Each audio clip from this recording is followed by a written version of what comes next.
এই দেখো মনারা কি বিশাল বিশাল মাছ ধরলাম আজকে।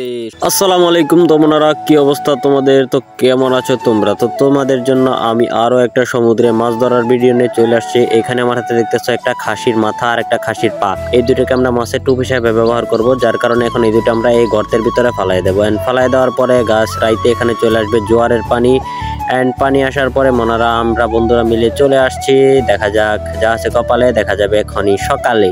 সো এরপরে আমরা মনারা মেশিনটাকে স্টার্ট করে দিয়ে একে একে পানিগুলো বের করে ফেলতেছি। পানি বের করতেছি, তো তোমরা তো দেখতেই পারতেছো কিভাবে পানিগুলো বেরিয়ে গেল। এরপরে আমরা মাছগুলো একে একে ধরা শুরু করলাম। এখানে দেখতে পারতেছো প্রথমে আমরা একটা সামুদ্রিক বিশাল বড় কোরাল মাছ পেয়ে গেছি।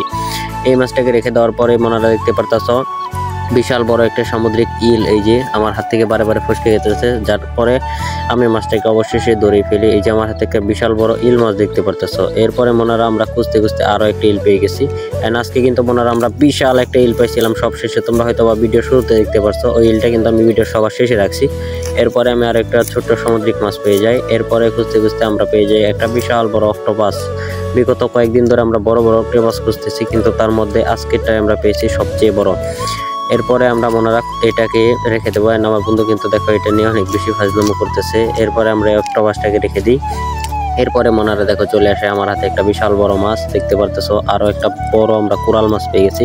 এই মাছটাকে কিন্তু বাজারে বিক্রি করলে বেশ ভালো একটা দাম পাওয়া যাবে, এবং আজকে কিন্তু আমরা বেশ ভালো লাভবান হয়েছি, কারণ আজকে আমরা সব বড় বড় মাছ পেয়েছি।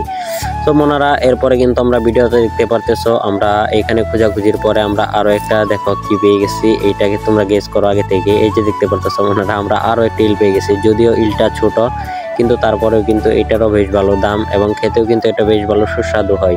ওনারা এটা রেখে দেওয়ার পরে আমরা এখানে খুঁজতে খুঁজতে দেখো এখানে কি পেয়ে গেছি, আরো একটা বিশাল বড় ইল। এন্ড ইলটা মনে হচ্ছিল যে আমাকে গিলে খেয়ে নেবে। ইলের সাইজটা তোমরা একবার দেখো, জাস্ট কি বড় একটা ইল। অনেকদিন পরেই মনারা এমন বড় একটা ইল মাছ পেয়েছেন। ইলটা কিন্তু একটু আঘাত পেয়েছে, যার কারণে এই ইলটাকে আমরা বেশি কষ্ট না দিয়ে খুব তাড়াতাড়ি শেষ করে দেবো। এরপরে আমরা দেখতে পারতেছো এখানে একটা পেয়ে গেছি ছোট্ট একটা কোরাল মাছ। এই মাছটাকে মনারা আমরা রেখে দেবো। এন্ড সাইডে রাখার পরে আমরা আরো একটু খোঁজাখুঁজি করব যে আরো কিছু মাছ পাওয়া যায় কিনা। এন্ড খোঁজাখুঁজি করতে করতে দেখতে পারতেছো সমুদ্রে একটা দৈত্যাকার ইল মাছ পেয়ে গেছি। এন্ড দেখতে পারতেছো এই ইলটার সাইজ কি, বিশাল আকারের একটা ইল মাছ। এইটা দেখতে পারতেছো মনে হচ্ছে কি আমার হাতটাকে খেয়ে নেবে, আমি ভয়ে ভয়ে ধরতেছিলাম। সো মনোরা ভিডিওটা আজকে পর্যন্ত। ভিডিওটা যদি ভালো লাগে একটা লাইক এবং কমেন্ট এন্ড শেয়ার করে দিও। টাটা বাই বাই, আল্লাহ হাফেজ।